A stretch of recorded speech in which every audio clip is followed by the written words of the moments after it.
집단지성이 이긴다, 아니다 개인이 이긴다, 다양한 연구 결과들이 있었는데 이런 집단지성의 힘은 5가지 조건이 있어야지만 거의 항상 집단지성이 승리했습니다.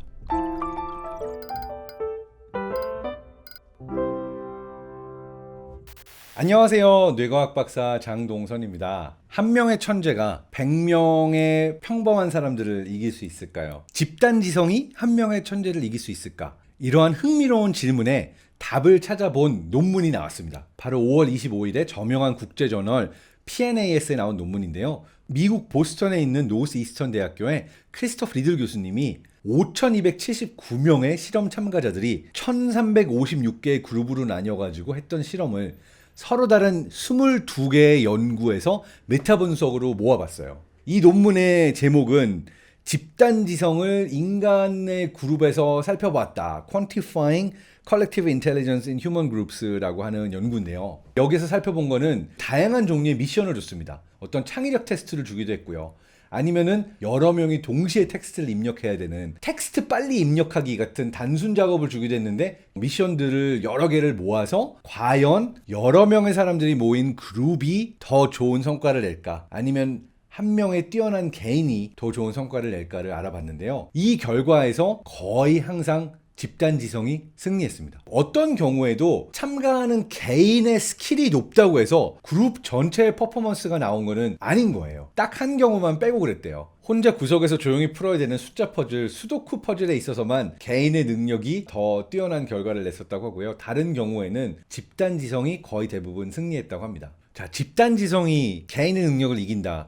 이거 뭔가 딴지 걸고 싶어지지 않나요? 이러한 연구들을 보면 에이, 이 그룹에 진짜 천재가 없었던 거지. 조금 난 사람들, 조금 덜 난 사람들 모아놓고 한 거 아니야? 이렇게 질문을 해볼 수 있을 텐데요. 바로 이 연구에서 5,000명이 넘는 사람들을 관찰한 이유가 이러한 부분에 답을 하기 위해서요. 실제로 한 몇십 명을 모아놓고 차이를 보게 될 경우에는 사실 매번 어떤 피험자들이 왔는가에 영향을 받을 수가 있는데 우리가 N수를 늘려서 정말 많은 사람들을 관찰했을 때 일관된 결과가 나오게 되면은 여기에는 뭔가 있는 거거든요. 그래서 이 5월 말에 나왔던 연구에서는 기존의 뭐 집단지성이 이긴다, 아니다 개인이 이긴다, 다양한 연구 결과들이 있었는데 이걸 정말 라지 스케일로 많은 데이터를 모아놓고 보게 되면은 집단지성이 이기는 확률이 더 높았다. 근데 이 과정에 있어서 몇 가지 재밌는 결과를 말해주고 있어요. 일단 첫 번째는 이 사람들이 미리 만나서 알고 있던 사람들인가, 아니면 당일날 모여가지고 처음 만난 사람들끼리 그룹이 됐는가, 큰 상관이 없었대요. 또 하나, 온라인으로 만났거나 아니면 오프라인으로 만났거나 이 경우에도 별로 큰 차이가 없었다고 합니다. 그러니까 거의 항상 온라인이건 오프라인이건 처음 만났건 미리 알고 있었건 한 개인의 능력보다는 그룹이 내는 성과가 더 좋은 결과를 냈다고 하는 건데요. 여기에서 흥미롭게도 2가지는 관찰할 수 있었습니다. 여성 참가자의 비율이 높을수록 성과가 높았대요.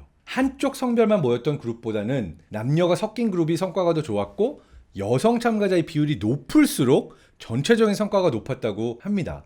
굉장히 흥미롭죠. 그리고 또 한 가지, 전체 그룹으로서 낼 수 있는 성과는 노력과 조직력과 전략에 의해서 결정이 됐다고 하는데요. 흥미롭게도 처음 만난 그룹들은 노력을 아무리 해도 노력을 많이 하고 적게 하고의 효과가 거의 없었다고 해요. 그룹 효과가 나기 위해서는 서로가 서로를 어느 정도 알고 있는 그룹이어야지만 그 그룹이 노력을 더 많이 하면 성과가 많이 나는데 처음 만난 그룹에서 중요한 건 열심히 하는 노력이 아니라 서로가 서로를 알아가서 어떻게 서로 조직을 하고 서로가 조율할 것인가가 더 중요했다고 합니다. 그러니까 우리도 뭔가 조금 덜 열심히 해도 잘 알던 사람들하고 일이 잘 되는 이유일 수도 있는 거죠. 그리고 여기에 또 중요한 의미가 하나가 있습니다. 집단지성의 경우에는 온라인보다는 오프라인으로 실제로 모였을 때 조금 더 효과를 잘 발휘하는 것 같다. 그러니까 오프라인으로 만났을 때는 처음 만났거나 미리 만났거나 서로가 서로를 보면서 맞춰가면서 그룹으로서 낼 수 있는 성과가 더 좋았는데 온라인으로 만났을 때는 어쩔 수 없이 그룹의 성과가 개인의 스킬들에 의해서 큰 영향을 받았다고 하기 때문에 우리가 온라인과 오프라인 상의 협업이 조금의 차이는 있다라고 할 수도 있고요. 이 연구는 사실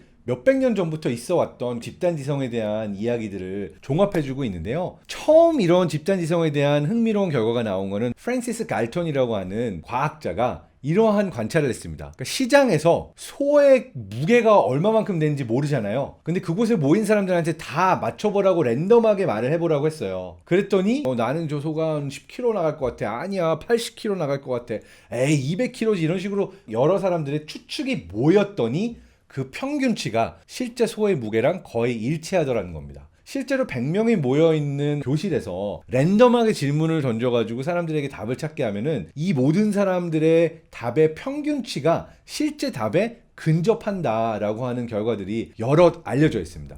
그런데 이러한 집단지성의 힘이 항상 통하는 건 아니에요. 이런 집단지성의 힘은 5가지 조건이 있어야지만 통한다라고 제임스 수로비츠키라는 과학자는 대중의 지혜, Wisdom of the Crowds라고 책을 써서 이야기하기도 하는데요.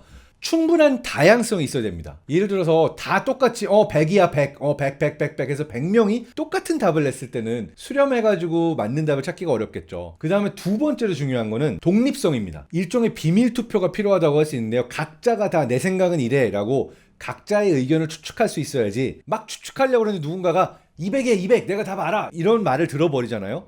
그러면 모두가 200 주변에 몰리게 된다고요. 그리고 나서는 이게 각자 생각하고 각자 자신의 지식들을 모을 수 있는 탈중화도 중요했지만 또 서로가 알고 있는 것들을 모을 수 있는 집합의 과정도 중요했다. 그리고 마지막으로 중요했던 것은 신뢰라고 합니다. 그러니까 이 메커니즘, 집단지성에 통할 수 있다는 신뢰가 없이는 제대로 된 답이 나올 수 없었다고 해요. 이것은 지금처럼 온라인에서 지식과 정보가 많이 전달되고 있는 요즘 시대에 더 생각해봐야 되는 내용이라고도 생각을 할 수 있는데요.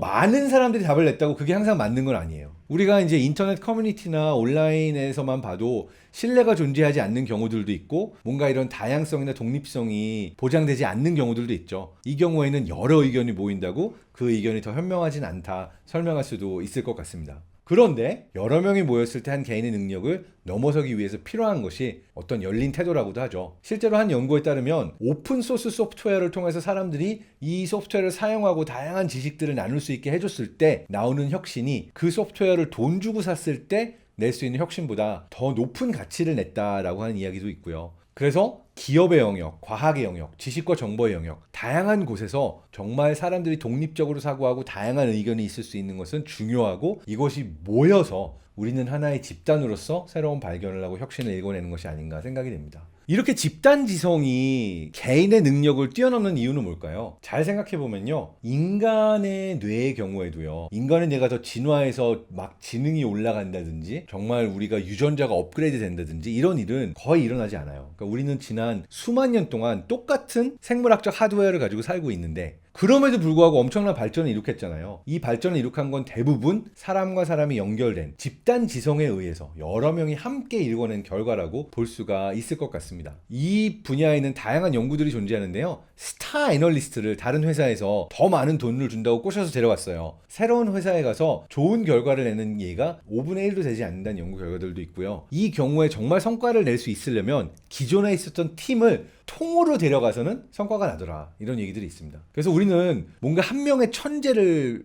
영웅시하고 멋있다고 생각하고 우리가 스티브 잡스를 보건 마크 주커버그를 보건 굉장히 많은 사람들을 볼 때 와 저 사람이 천재야 라고 생각을 하지만 사실 알려진 것이 한 명의 천재일 뿐 그 뒤에는 팀의 능력, 그룹의 능력, 집단지성의 능력이 매번 함께 했었던 것이 아닌가 생각해 볼 수 있을 것 같습니다. 그러니까 여러분도요, 천재가 아니더라도 아무 상관이 없는 거예요. 좋은 팀만 있으면, 그룹만 있으면 어떤 혁신도 더 좋은 성과도 일궈낼 수 있다 라고 하는 사실을 기억하시면 좋을 것 같습니다. 가장 최근에 나온 연구를 소개해 드리면서 집단지성이 이길까 아니면 개인의 능력이 이길까 라고 하는 질문에 대해서 답을 해보려고 했고요. 여러분 모두 건강하고 행복하세요.